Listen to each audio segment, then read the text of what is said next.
Stock fundamental के topic को cover कर लेते हैं।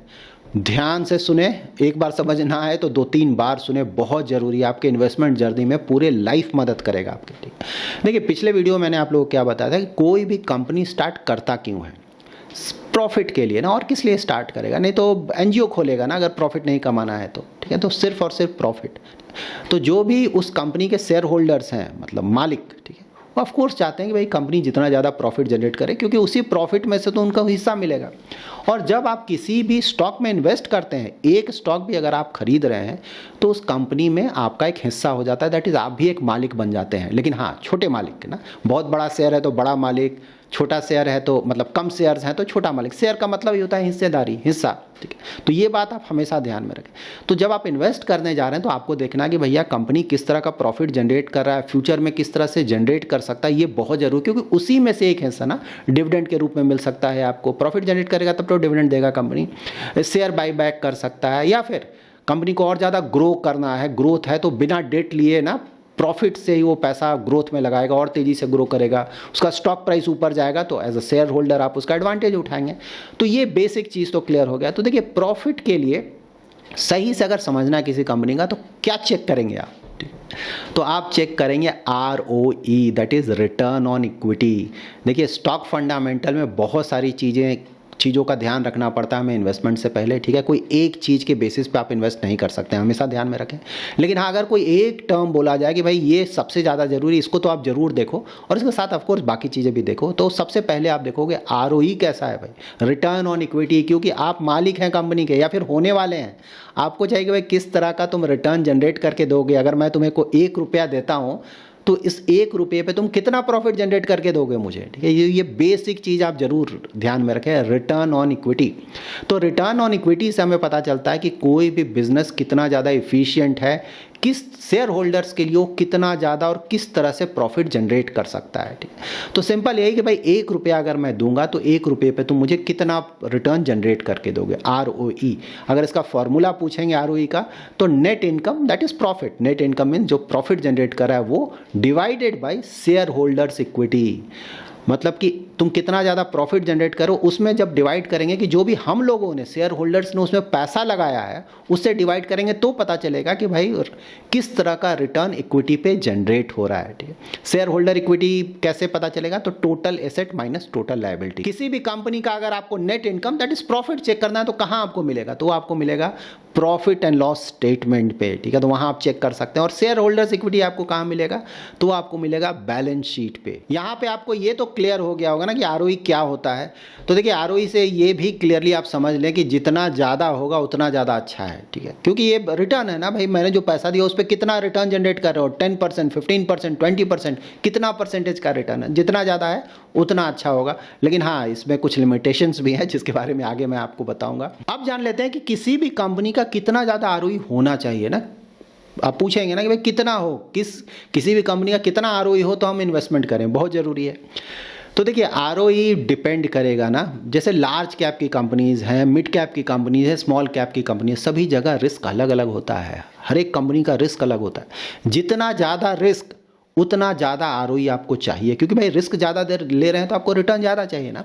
अब कोई कंपनी ना ROE जनरेट कर रहा है मान लीजिए 4-5% का, तो बोले अरे यार इन्फ्लेशन ही इतना होता है, मैं क्यों इन्वेस्ट करूँगा इतना रिस्क लेके, कोई मतलब नहीं बनता।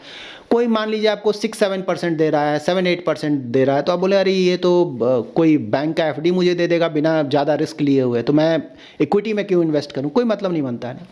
लेकिन हाँ, जब यही 10% से ऊपर जब जाने लगेगा ये रिटर्न ऑन इक्विटी, तब आप थोड़ा इंटरेस्टेड होंगे, नहीं 10% से ज़्यादा का दूसरा प्रोडक्ट में इस तरह का रिटर्न नहीं मिल रहा है। ऑफकोर्स गोल्ड सिल्वर का बात अभी हम डिस्कस नहीं कर रहे हैं, उसका तो बात ही अलग है। लेकिन हाँ, 10% प्लस जैसे जाएगा तो आप फिर वहाँ पे लगे नहीं कुछ दे रहा है। तो देखिए अगर बड़ी कंपनी है ना, लार्ज कैप, क्योंकि वहाँ रिस्क तो कम होता है, कैश फ्लोज जनरेट करती है, रिस्क थोड़ा कम होता है और एक कंसिस्टेंसी रहता है कि भाई परफॉर्मेंस ठीक ठाक रहेगा। तो अगर अच्छी क्वालिटी की लार्ज कैप कंपनीज हैं, अबाउट 15% के आसपास भी अगर ROE है, रिटर्न ऑन इक्विटी, तो उसे अच्छा माना जाएगा, ठीक है। इसको इस तरह से देखें।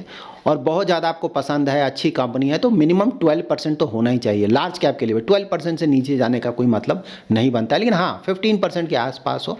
देखिए जितना ज़्यादा हो, ये मैं बेयर मिनिमम बोल रहा हूँ। अब बोलेंगे लार्ज कैप का 20-25% तो बहुत अच्छा है, इसको ऐसे देखें, ऐसा नहीं कि सिर्फ 15, ठीक है, जितना ज़्यादा उतना अच्छा है, लेकिन मैं बेयर मिनिमम बोल रहा हूँ कि भाई इतना तो होना ही चाहिए।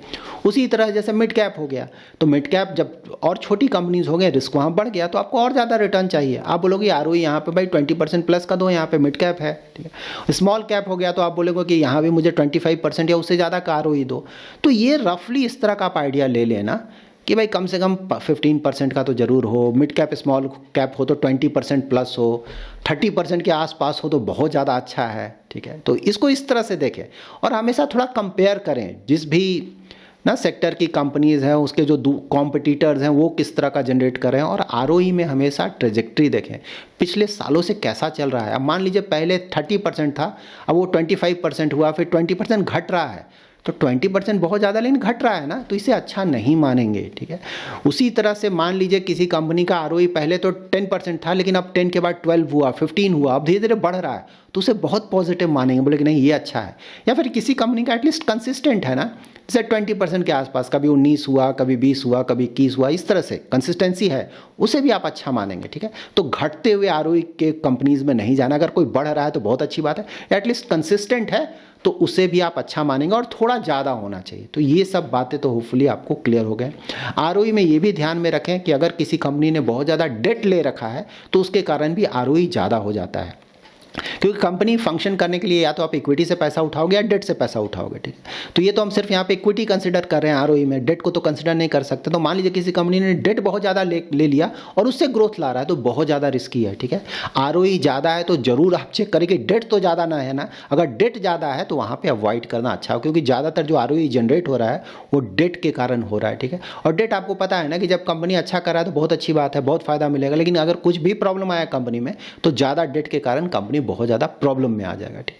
तो आरओई चेक करते वक्त डेट जरूर चेक करें। अगर डेट रीजनेबल है 0.2 0.3% या 0.5 से कम है तब ठीक है, लेकिन मान लीजिए 2 है, डेट टू इक्विटी रेशियो की मैं बात बोल रहा हूँ, 0.2 0.3 0.5 ना। अब मान लीजिए डेट टू इक्विटी रेशियो 1 है, 2 है, 3 है, इस तरह का, तब तो बहुत ज़्यादा रिस्की हो जाएगा। आरओई आ रहा है सही बात है, लेकिन वो बहुत ज़्यादा रिस्की हो जाएगा क्योंकि डेट बहुत ज़्यादा है। फिर आप लोग का क्वेरी ये भी आता है आरओई निगेटिव, तो मान लीजिए कोई प्रॉफिट ही जनरेट नहीं कर रहा है ना, मतलब निगेटिव में है, तो वो तो आरओई उसका निगेटिव हो जाएगा। आरओई बढ़ाने का तरीका क्या है कि भाई या तो आप अपना प्रॉफिट बढ़ा दो, क्योंकि प्रॉफिट ऊपर होता है आरओई के फॉर्मूला में, तो प्रॉफिट बढ़ा दो, आरओई आपका बढ़ जाएगा। या फिर शेयर होल्डर इक्विटी जो नीचे है ना, शेयर होल्डर्स इक्विटी, उसे आप कम कर लो, ठीक है, तो उसके कारण भी आपका आरओई बढ़ जाएगा। तो आई होप इसके कारण क्लैरिटी आपको मिल गया होगा, और इससे रिलेटेड कोई क्वेरी है तो आप कमेंट में जरूर मेंशन करें, या फिर कोई और दूसरा फंडामेंटल क्वेरी है तो कमेंट में जरूर मेंशन करें, आने वाले वीडियोज़ में मैं जरूर कवर करूँगा। सो आई होप ये वीडियो आपको पसंद आया हो। पसंद है तो लाइक और शेयर जरूर करें। पहली बार हमारे यूट्यूब चैनल पे आए हैं तो चैनल को जरूर सब्सक्राइब करें। Thanks lot for watching.